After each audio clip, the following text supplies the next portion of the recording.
This is WPSL Port St. Lucie, the talk of the Treasure Coast.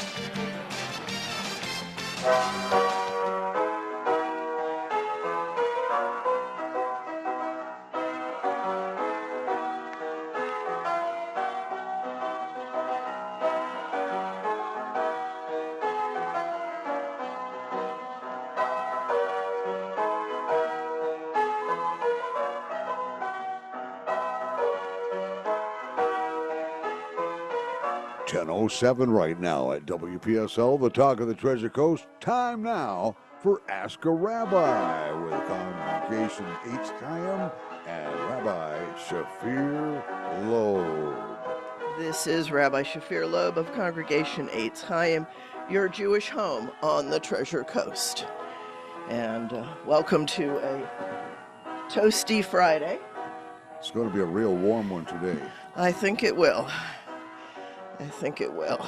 It'll have those seems like much hotter temperatures, but actually only about 90 degrees. But stay in the shade and stay hydrated, pretty much. Yeah. Absolutely. Easy to get overheated today. So.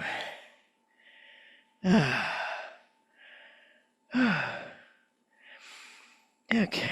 There's some complications outside, too. We're getting our driveways paved. So everybody has to park kind of weird today. Yeah, and the sad part was that I didn't know about that, but that's life. Right, so that's a good, it's a good question. Right, so when things happen like this, one always has a choice. What are you going to do about it? Right, that's always the operative question.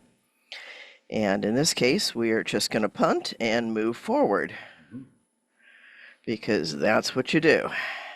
Doesn't help to get irritated. The gentlemen outside have no idea what they're saying or doing other than paving a road. And the things that go along with what they say out there while they're working. Yeah, well, I'm now parked in the ditch, so we'll see how that works. So, literally, I had trouble getting the door closed. So, a good morning, everyone, right? So that's the key. So there are things all day that happen to us, little and big things, like dropping my keys on the way out the door this morning, little things like that can happen. And those kinds of things are going to happen all the time. That's just reality.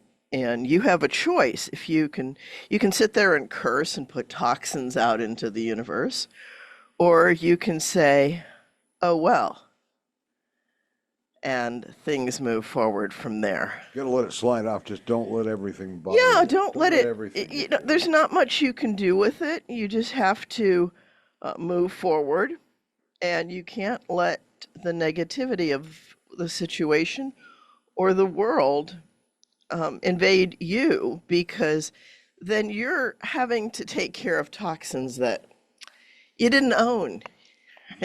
You could have let them roll off off of a duck's back. And I'm not saying to be Pollyanna either, right? I'm saying be realistic, adjust your plans as needed, but don't take in the toxins. We're in a world where feelings seem to outweigh everything else. Certainly thinking. Get so rattled by feelings. You know? Well, but we also determine those feelings to a large extent. I mean, if something startles you, then yes, you get startled. And that's true for some number of seconds, but it doesn't have to live with you. Right. Yeah. And there are some techniques of things that you can do to change the biology of the reaction. Because everything psychological, everything emotional is also biological. And by that, what I mean is you set off a feedback loop in your body. You get scared, or you get tense, or you get angry. You release toxins into your body to feed that emotion. The reason we call them negative emotions is because they generate toxic chemicals in our bodies. And they're ones that are not necessarily easy to get rid of either. And the body makes those up of the nutrients that it has inside it, and it'll make them, whether it's got the right pieces or not. Sometimes a little balance helps as well, right? Well, you need balance in life. Rebalance things because Right. negative So what? energies. Right. So one of the big things that you can do is to give the neurons a chance to reabsorb some of those chemicals and break them down and stop them from being toxic. And one of the easiest ways to do that actually is there's two things. There's what we call box breathing and shoulder lifts. Those are two of my favorite ones. The shoulder lift, very simply, is to lift your shoulders up, roll them to the back, and then put them back down on your rib cage. Just up, back, and down. That's sort of like what we do with Joanne. We do the breath work, but Yeah. not with the shoulders. That's interesting. Yeah. The shoulder one's easy, so anybody is welcome to try that. Just lift your shoulders up, roll them to the back, and then put them back down. And what that does is it releases the tension. I'm not a doctor. I don't, well, I'm a psychology doctor, but I'm not a medical doctor. I don't know the names of the muscles back there. You'd have to talk to one of the anatomy and physiology professors. Or chiropractors, they know all of Yeah, that. yeah, lots of people know the muscles of the body because they need to. But what happens is you've got a couple of small ones in the back of your shoulder, and when you're toxic and tense, they store lactic acid. So when you do the shoulder lift, it actually lets that go. And that's that whoosh that you feel in your back when you do that. And that's just letting that stuff go. Okay. And so that's one big part. And the second thing that you can do is something called box breathing. And we call box breathing because it's done on a count of 4 counts of 4. So if you think of it as in, hold, out, hold, each one for the count of 4, and it goes this way: in, 2, 3, 4, hold, 2, 3, 4, out, 2, 3, 4, hold, 2, 3, 4. Again, in, 2, 3, 4, hold, 2, 3, 4, out, 2, 3, 4, hold, 2, 3, 4. And I recommend doing that at least 2 times, and preferably 3 or 4. And by the time you do that, you've given your body a chance to recover from the hit of the toxic emotion. Should we work our shoulders the same with our breathing when we do that? It's hard to do both of them simultaneously. Oh, okay, yeah. Like It's walking hard. and Yeah, chewing gum. that's kind of like taking a lot of attention to things. We'll just concentrate on the breathing part then. Yeah, absolutely.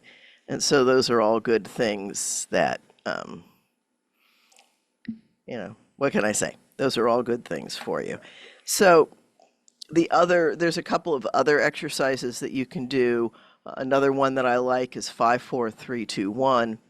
And what that is to look around 5 things that you can see, 4 things that you can touch, 3 things that you can hear, 2 things that you can smell, and 1 thing that you can taste. And by the time you get through that, it tends to also let the chemicals dissipate. And so the intensity of those negative emotions is way, way diminished. Those are just self-help things. Those are things that anybody can do. And you don't have to be angry. You don't have to be sad. You don't have to be anything. You just work toward a more level base. That's not to say, there are sad things that happen, there are tragic things that happen, there are scary things that happen, but you don't have to live in those spaces. Right? You can bring yourself back to a more even keel. And to the extent that we can, and do or don't, we are the writers of our destiny. Right? We can't control what the world does, but we do control what we do with it. Aha. That might be a big secret of success that we're not quite fully aware of yet. Well, I think that people who don't want to have ulcers and things like that can do these kind of processes, because the stomach is one of the places where, when you have those intense emotions, it churns. and you don't need to increase the acidic level in your stomach to that level. And I realize that the antacid companies probably don't like me saying that, but oh well. No, they got to make their money. Yeah, But if we don't turn our stomachs into ovens or microwaves, so to speak, then we're not going to need those. Not as antacids. many. Yeah. Yeah. It's gonna. Yeah. Yeah. I can understand them Yeah, hurting their pocket. you might still eat a few foods that upset the juices, but a more mechanical thing. Antioxidants for me. And of course, there are hernias that if you have the high up hernia, you may need some of those anyway. But the body's an interesting thing. It really does want to heal itself. And I'm reminded, and I forget which Indian nation it comes from. I want to say Lakota, but I'm not sure. But there's an elder sitting with his grandson and telling his grandson that there are two wolves within him that fight, one that hates and one that loves. And the young boy says, well, which one's going to win? And the old man says, the one that I feed. Ah. Right. So we have many, many choices to make. We don't control what happens to us, but we do control what we do with it. And that's important. And we need to teach ourselves and our children how to manage those intense emotions. And they don't, part of the challenge is that anger often helps somebody feel significant. And so it's a go-to emotion when people feel threatened, when they feel disrespected, when they feel ignored. They'll often go to anger as the answer to that, instead of saying, what do I need to do to be heard? What do I need to do? How do I handle this situation to make it better? To make it so that my input is part of the process. Doesn't mean you always get your way, because folks, that's just not real. Yeah, the perfect, we're all perfectly human, but the perfect human isn't here. That's true. Yeah, we are perfectly human, and yeah. What can I say? So the big thing, I think, is to live the best life you can within what you have. And to some extent, we all do that. The things that we really can't abide, we change. The things that drive us crazy, we find a way to work around them, to either change ourselves or change the situation such that it isn't as crazy to us. And the world is crazy. The world is absolutely crazy. And I was looking at a group of birds, actually, as I left the house. There were some of the ibises. And unlike their usual cleaning your yard and aerating it as they look for the critters under the ground, these guys were up on the telephone lines. They were on the power lines. And there were like 20 of them all in a cluster. And that made me think about how much the individual bird thinks about this, right? Do they say, oh, my flock is up there, I need to go do that so I can conform with them? And the answer is no, they just do it. It's just a response. They follow the leader. When the leader goes up there, whoever they've designated as a leader, when the leader does something, everybody follows. It's not just sheep. Right? That's a flock mentality. And that comes from birds that are afraid of being picked off from the flock. And so the safety of the species is in the numbers. The bigger the flock, the more internal you are to the flock, the less likely you are to be damaged by critters that would snag the ones at the outskirts of different places. And that's a big issue. That's a very big issue, because people are kind of like that, and it's worth noting that even scriptures talks about that. It talks about Amalek, and Amalek is are the people who take advantage of the stragglers, of the ones who are weak, the ones who don't have the population, the crowd around them. And that is, it's an interesting instruction in Scripture. Scripture says, remember to blot out the memory of Amalek. which is kind of an interesting thing. I mean, how do you remember to blot something out? And so that is one of the puzzling pieces in Scripture. There are so many wonderful pieces like that. But that one, to me, what that means is to structure your society in a way that isn't a danger for people, that there aren't people who don't have the protection of the community. There aren't scragglers who are left as helpless prey to whoever wants to do whatever they want to them.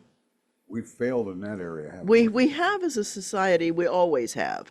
And I think that's why the instruction is remember to blot it out, which means that pick up that charge, pick up that effort every generation, because every generation's going to ignore the lessons that their predecessors Why learned. can't we learn from our mistakes from history? Because we don't know how to teach our children. We don't give them an accurate history sometimes. Yeah. Well, there's that You know too. about that. Yeah. Sometimes it's hidden from them their whole lives, and they have to discover it. They discover it sometimes, unfortunately, on social media. But they Yeah. discover a lot of stuff that's not true on social media too. Yeah. Wow. So, yeah, it's a notable thing. Ah, yay, I love technology when it works. When it works, yeah. You know, it's one of those things. I'd forgotten to click. I'd forgotten that, and I'd forgotten that piece. Okay. Still in there. Okay. Yeah, I love technology. We're on. That's good. We have been. I just haven't been monitoring it. That's the unmonitored live streaming. It's a thing. We just have to trust what we're doing sometimes and hope that it works. Yeah, you're live all the time, folks. It's what is. It's what you are, and yeah, we can't ignore those things. We have no take two in life. Cut, take two. That doesn't No, happen. it doesn't. You don't usually get a do-over. Life is not like that. You can't cut it out and leave it on the cutting room floor, as they say. No editing. Yeah, no editing in your life. So, take your best you and put it forward, because we always can. We don't always choose to, but we certainly can. And I think that's part of growing up. Part of maturing is learning to do that. It's an interesting thing. I spend a ton of time, because I teach college students, and so I get a lot of 17 to 20-something-year-olds in the class. I asked my Wednesday morning class how many of them were under 25, and it was the entire class with the exception of maybe 3 or 4. So overwhelmingly, in that age where they think they know the things their brain has not yet developed enough to grasp. And that's not to say that every kid is crazy and wild, but every kid has some craziness and wildness in them. Some are more adventurous than others, some are more rule following. And that's just individual personality. But none of those children, those adult children, which is why insurance companies change the rates after 25. It's because the prefrontal cortex is more fully developed. Why do they raise it again after 65? That's because you forget to use the prefrontal cortex. I knew they had a good reason. Yeah. All right. Yeah. And I'm talking more about drivers insurance. Yeah, absolutely. And part of that, right? So we are at it's notable that we are at our prime physically at about 18, 19, maybe 20, somewhere in there. In fact, the Israeli military did a study some years ago where they wanted to figure out what was the best age, at what age was somebody the best possible fighter pilot that they could be, and they discovered that it was 18, which is a very young age to put inside a multi-million-dollar aircraft going hundreds of miles an hour. Scary thought. And so they said, well, maybe we should, redo this study and calculate in the wisdom of experience, and it moved it all the way up to 19. And part of that's because reflexes and that sort of thing are so important in that task. And it's why the military doesn't let generals fly alone. They no longer get to single aircraft fly. And that's because reflex and attention drift. And I say this as we are facing an election that looks like it's between two older candidates. And age is no longer what it used to be. It just isn't. And the difference in age between the two candidates is minuscule. It's very small.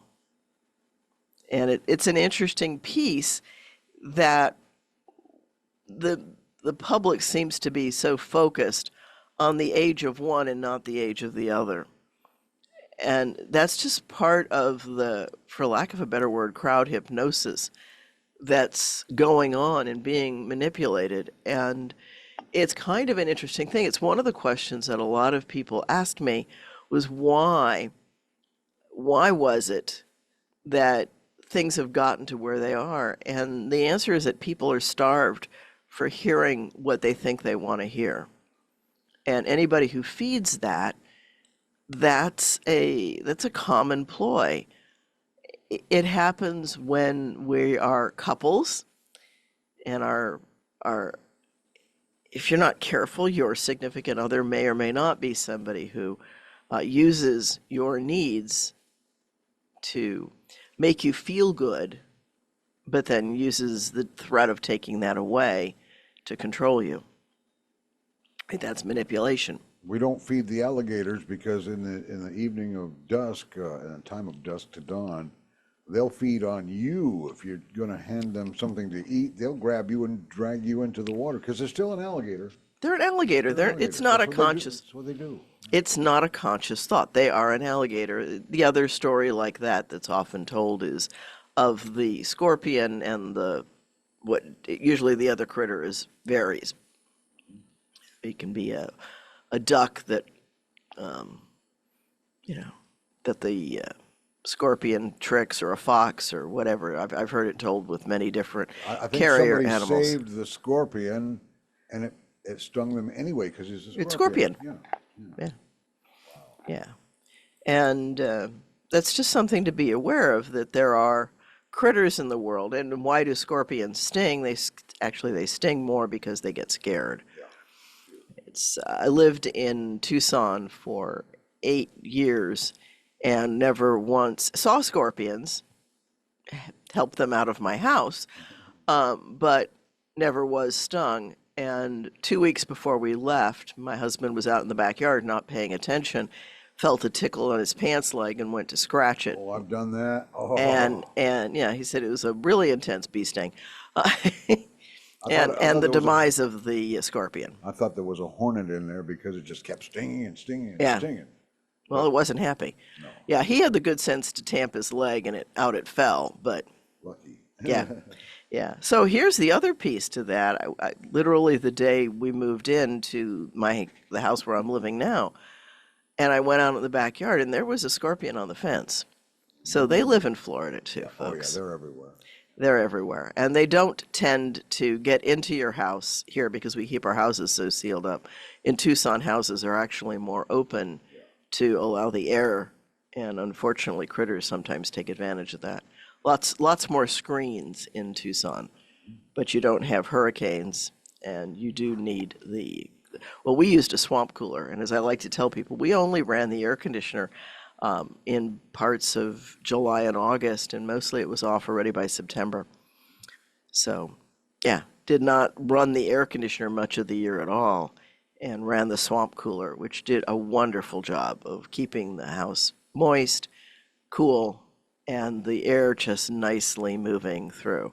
Right, and as Sharon just pointed out, we do have monsoon, which cools it off a little bit, but that's when the swamp coolers don't work, when the humidity of the monsoons come up. And they are in monsoon season now. So if we were still in Tucson, we would be running our air conditioner at this time of year.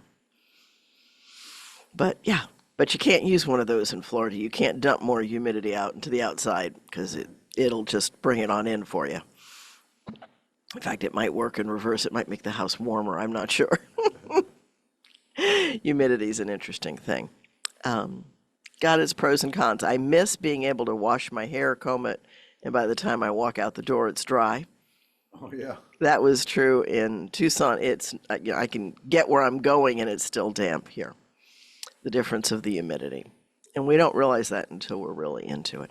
And this is as good a time as any to mention that I am a counselor at Change of Mind, and we do individual and family mental health counseling. The phone number there is 772-284-6030, and that's Change of Mind on 314 Northwest Bethany Drive, Port St. Lucie, Florida. And you can also go to the website, which is www.mychangeofmind.com. And if you call that number 772-284-6030, you can talk to either Mary Ellen or Rose. They'll help you set up an appointment. There's a little bit of paperwork you need to fill out. And I can accept Aetna and Cigna, or private pay, obviously. I am an intern operating under the supervision there of Eric Lever, and he takes many more insurances than will certify me.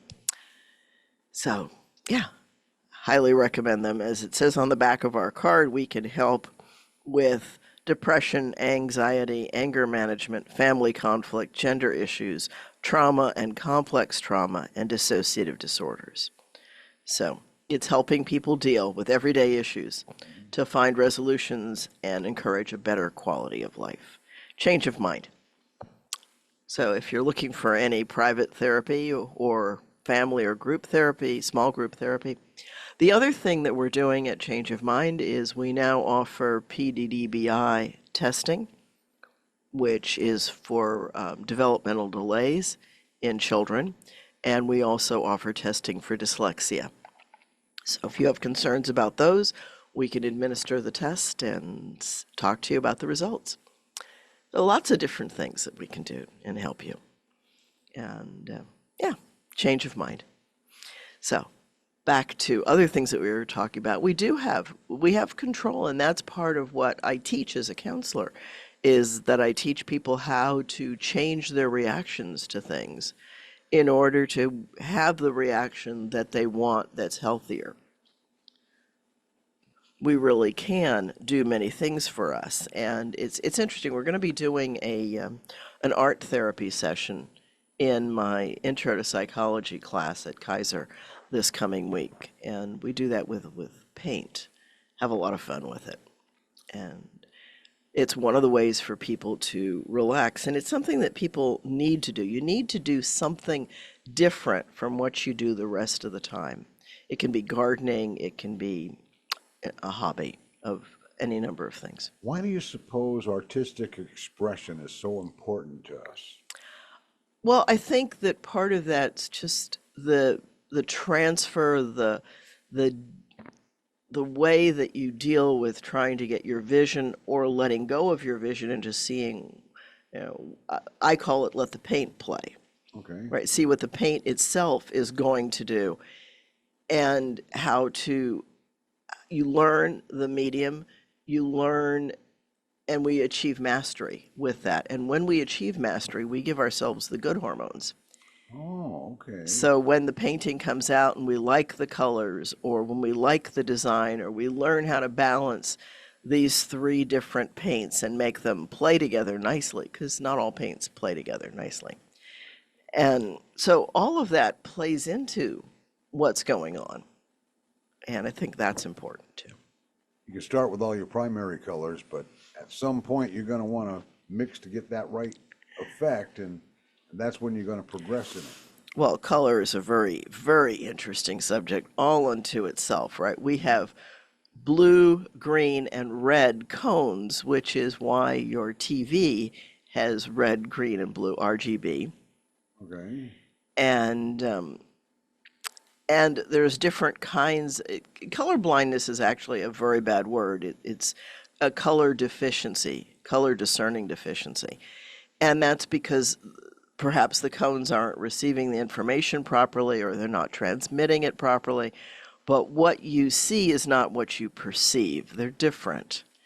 And people who see color differently it's because of the interaction of those cones. And there's also people who see very intense colors. They've got more than that.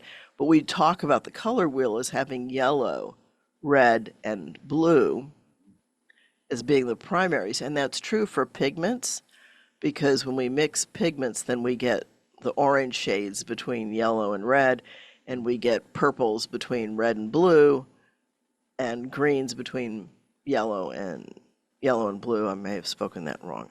But in the event, you guys hopefully do know the color wheel, whether I misspoke it or not. And so we see that, but we see that with our three colors of cones.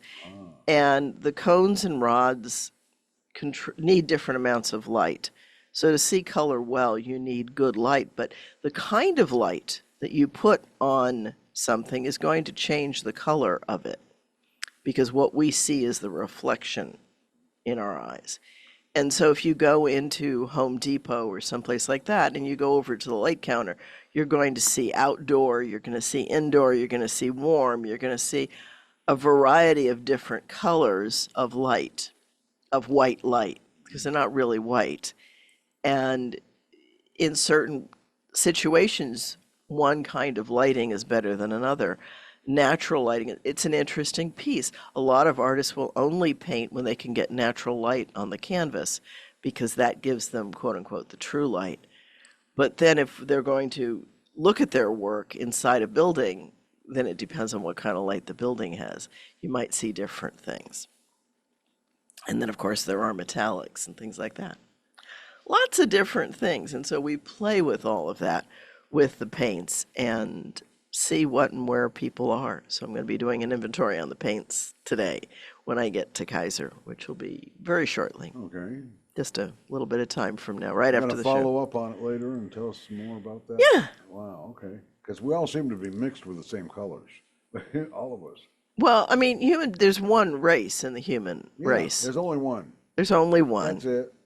And many of us have many different shades of eye color. We have different hair colors. We have different skin colors. They're all those kinds of things. So that's part of what makes human beings so wonderful. And it's even true when I used to raise poodles. Right? Poodles, for example, if you raise a litter of silver poodles, they're all born black, and at about 6 weeks you blow on the hair and you can see the silver hair coming out. Yeah. And they all seem to look alike, but they're not. If you know them well, you know the different animals in the group. And the same is true with human beings. We all look a little bit different, and there are people who can't distinguish faces. They can distinguish specific features. That doesn't mean that racism isn't alive and real. Unfortunately, it's very real, and it has to do with looking at people as if they're different from us and our relatives. And the reality is that we look more like our relatives than anybody else on the planet, except for doppelgangers, right? Right. But people come in a variety of shapes and sizes. Some are thick, some are thin, some are tall, some are short. And we all have many different colors of hair and eye color. And it depends on the genes and what you get from your parents and what they got from their parents, all the way back to, the Bible would say Adam and Eve, but whether you go for the Adam and Eve story or go for some scientific version thereof, you're still going to come back to some first couple and diversity that has sprung up in an attempt to make the species viable. And that's why we have diversity, because in different environments, different things thrive.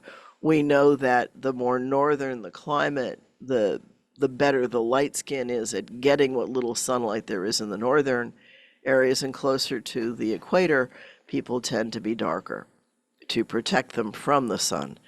And so, yeah, welcome to the world. And as we do more moving around and we don't just migrate over generations, I'm guessing that's our paving crew outside. I felt a vibration. Yeah, it so wasn't did my I. phone. My phone. No, doesn't no, vibrate. that was, yeah, the phone doesn't vibrate the whole building, but my guess is they're probably out on the side here next to the foundation. Yeah, that's where they're at. They're over here in our west parking lot today. Okay. Yeah, they're having fun with it. And Oh yeah. hopefully I'll be able to get out from where I'm parked. Yeah, you will. I noticed that you weren't at too much of a slant. I was worried about you rolling over there because that's a I slope. was also, and that's part of why I turned and went the other direction with the hope that I can dig myself out of there. Hopefully it won't rain. We'll see. Right. Such is life. We'll deal with that when we're done here. Too early in the day to rain. We'll get some rain, but probably more later this Later in the afternoon. day? Well, that's fine. Hopefully I will be long gone from the yard of the studio. But they will see me flying out of here when I'm done. So, such is life. I've got places to be. I've got students asking me what time class is today, and we move from there. So, happiness is. Different things, different people. Absolutely. Because we're all different. We are all different. That's a lot of folks don't understand the concept of that. Oh, well, you're just the same as I am. No, nobody's just the same as No, anybody. yeah, else. no two people are the same. Everybody's individual. So that's another point. We were talking earlier about brains developing as children become adults. But it's also one of the things that young children do is they tend to think that they have the only perception of the world that exists. They don't yet have what we call theory of mind. Theory of mind is the recognition that other people have other thoughts, other perceptions, and no, your red is not the same red as my red, because red is a perception construct of the color. It's the color of strawberries and some apples and fire engine trucks, but maybe not. Or lights on emergency vehicles. Yeah. Right. There's lots of things that we would classify as red. And if we actually brought all of them together, they'd be quite different. Yeah. Right. So there's the red of the little lights on the control panel in front of you. There's the red lights on the digital clock. And there's the red over on the computer screen. And they're not the same. And the same is true with life. People say to me, why do I always talk about greens? And there's a simple reason for that. When you look out the window, you see shades of green, but if you really look closely at the trees and the grass and the gardens, you'll see there's many, many more colors. There's purples and oranges and yellows and blues, but they all play into the shades of green. If we give a young child a box of colors, they're mostly going to color. If there's a scene with some trees in the background, the young child will take one green crayon and color the back as if it's one monolithic color. But the reality is it's not. It's a collection of greens. And so what I say to people, if God had wanted us to be the same, God would have created one shade of green. There you go. But it's not. We're many different shades, and that's what makes the world beautiful. We don't even look at the flower gardens with thousands of colors amongst the flowers, and none of them are complaining about what color they are or what color they're not or what the other flower Right. colors are. They're not concerned about that. Right. So one of the things that I sometimes do in a sermon or a lecture is to bring a cluster of flowers like a crepe myrtle cluster and say, this is beautiful, it's very attractive, it's pretty, sitting in the vase. But if you look at the individual flowers, many of them are not all that beautiful. You don't have to be to make a beautiful picture. And it's not about how beautiful we are, it's how beautiful we work together. That's what determines the reality. Yeah, there's greens behind me there. and Yeah, the- but behind you there's a palm tree, and Yeah. not just greens, but you've got lighter colors indicating the sunlight, and you've got some brown indicating some of the dead palm leaves in the bottom part of the. Right. And if you look at the trees on the far side of the water, in that montage behind me, then you definitely can. We don't have depth information without colors. Color depth. A lot of what we understand as depth is given to us by the colors, as you said, the lighter and the sunlight and all of that. We use all of those things to help us figure out the depth and the reality of the world around us. So we are interesting creatures. The part of our brain that processes the visual information we get is actually all the way at the back of our brain, lower back part, and it's probably the farthest from the input where the processing occurs. But what happens is that the eyes take in the information and it goes through the optic nerve and it goes through the center of the brain, which then hands it out to the optic. Makes it look right side up to us. Right, Otherwise that's one of the things that it does. You're right, because our eyes see it upside down. Yep. And I think that's part of what babies are doing is learning how to see the world and how to orient themselves so that they realize that their feet point down instead of up. Yeah. Because we do know that it takes a while for babies to see things well. Right.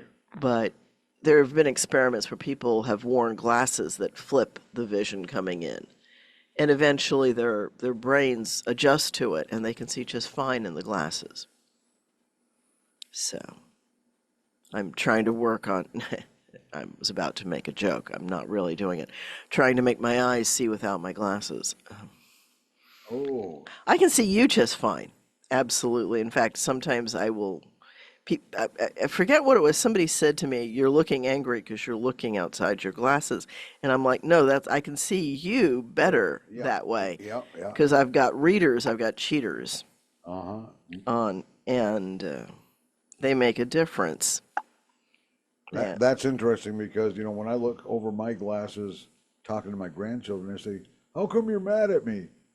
And I've never could understand that. I do now. Oh, okay. Yeah, But it's, that's what teachers do. yeah.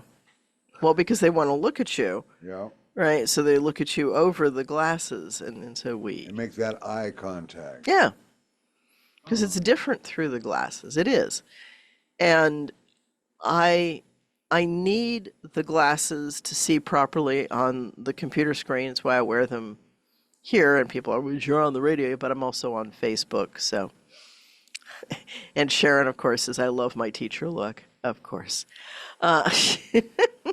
She's a teacher. And she's actually teaching summer school and enjoying her little Actually, ones. the best teachers have that look that's just right. Yeah. Well, they've learned over years how to silently communicate, and kids learn to pick up on that. I had a third grade teacher. We thought she had vision in the back of her head because she could turn her back on the class and somebody could stand up and sit down real quick and she'd know exactly who it was. Yeah. And I figured out how she did it. How? She'd stand at an angle and she'd look at the reflection in her glasses because we had black chalkboards back then. Okay. So she'd turn her head towards a chalkboard and she'd have a clear picture of the reflection of this class behind her. Okay. So that's how she always knew it. And we thought she was spooky and magical. Yeah. But no, it was pretty simple. Lots of people do. You just moved the camera. Did I do You did that. You absolutely did that. Wow. Yeah. It's so easy to do these I didn't things. move yours, though. Yours No, is still. mine is in front of me, and you can't reach it. But That's right. I'll leave it alone. so those are little things that we do, right? We just gently do this or that, and it shifts stuff. Yep. See, we do things unknowingly that Yeah. has a major effect on everybody else. Good example. And Sharon says we are spooky and magical. Yeah, well, yeah. But we have to look for it. Yeah, and well, I love it with students when they say to me, "How do you know that I used AI?" Because you don't talk like that. That's how I can tell I'm talking to AI on a website where I need a little assistance. And it doesn't. It misses the point. Yeah. And that's something that I hope people start to realize. If the bots work perfectly for you, then maybe AI is fine, but they don't work perfectly for me. By the time I go to the bot, I need an answer that usually takes a human, not the bot doesn't have enough choices. Right. And the same is true with AI. It doesn't do an accurate enough. It does what I call wordsmithing the ski. And by that, what I mean is that it's at the surface. It doesn't go into the depth of the topic. It doesn't give examples. And it tends to live at the surface of the topic. Even when it's correct, it's so general that it's not really saying anything. And that's a specific style of writing that just is not really deserving of good grades. And it's not better than you would be if you actually did the work. Sort of like cheating Well, it's absolutely cheating. on an assignment, on a writing assignment. Yeah, I'll bet that most instructors and teachers can spot some AI assisted writing Instantly. very easy. Yeah.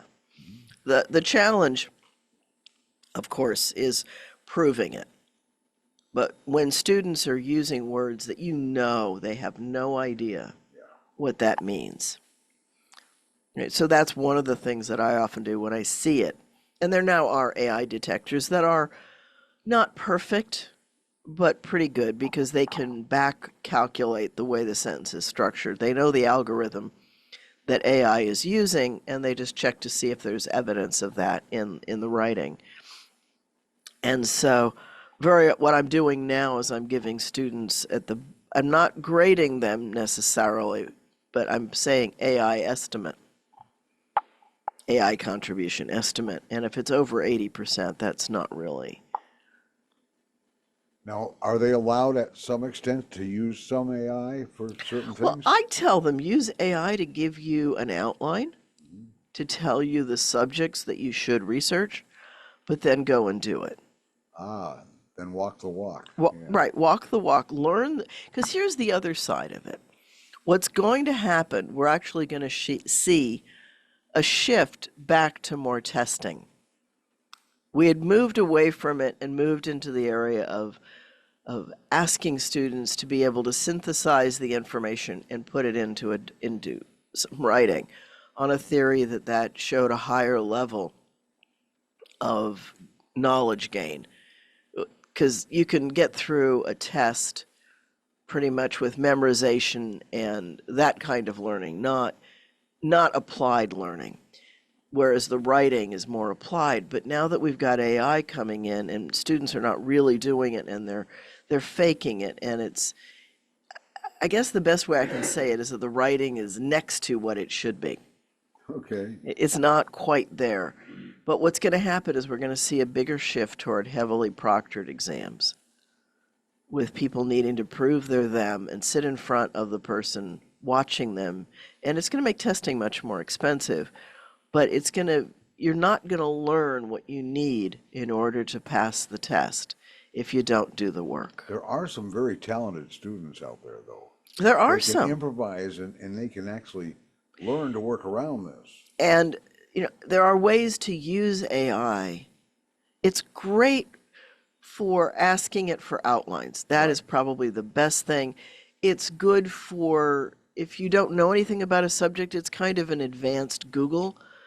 But my guess is that many students don't even read it before they cut and paste it and put it in. Oh my.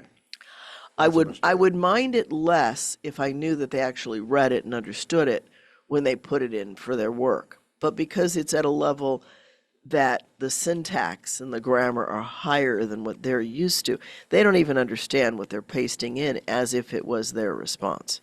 They think it's faster, but what it is it's presenting somebody else's work, whether it's software or an individual, as if it was their own, and that is the definition of plagiarism. So yeah, using AI without acknowledging it is plagiarism.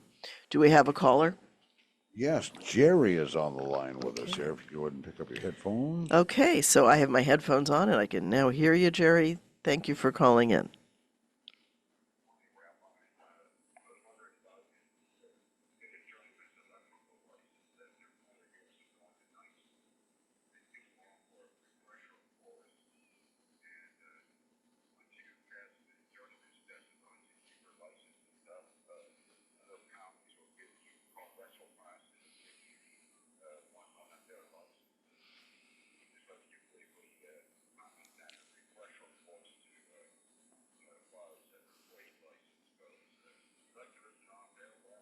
Okay, that's absolutely fine. So Jerry, let me make sure I've got the question right.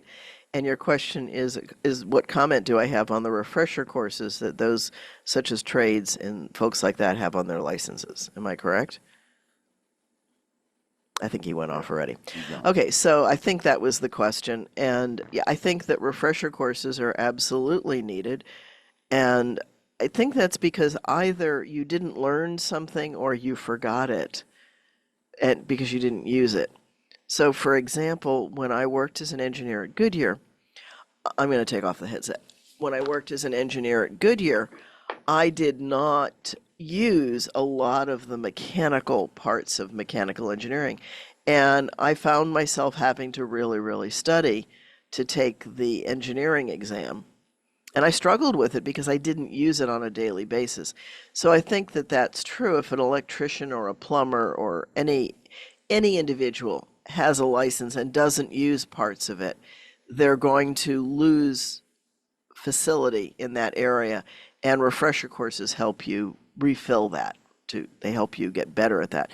And the same is true. So the same is true with the counseling license. There are continuing education credits that I have to do. In fact, I've got to do some, although I'm still in school, so that'll qualify for my continuing education credits because I'm continuing to build the skills. But there are so many different ways to help clients, and those are great ways to do it. Plus, I think that when you're talking about a trade like electronics or plumbing or any of those, the technology changes. And you need to get up to speed on the new stuff as it's coming in. And so some of those refresher courses go over that. But yeah, there's a tendency to get a certain license or degree. I was next to a truck yesterday that was a certified pool contractor.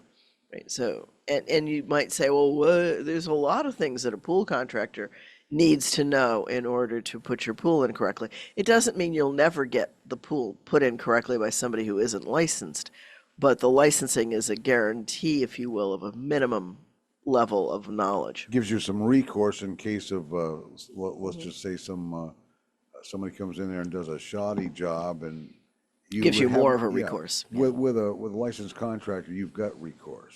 Yeah, well, you've got a couple of extra layers of recourse. Yeah. Okay. And usually if somebody has a license, they're much more likely to want to keep it current and keep it keep it accurate. That's ironic because I see a couple of tradespeople coming online, right? It's just as we're speaking. Wow. But they have, they, by virtue of their license, want to keep it current. And so they do that. They have an extra layer of accountability and responsibility, and they work very hard to keep that current. So kudos to them. Absolutely. So this is Rabbi Shafir Loeb of Congregation Eitz Chayim, your Jewish home on the Treasure Coast. We are meeting tonight for Shabbat dinner at 6:15, services at 7:30, both at 295 Northwest Prima Vista Boulevard at the corner of Irving when you first turn into St. Andrew's Lutheran Church.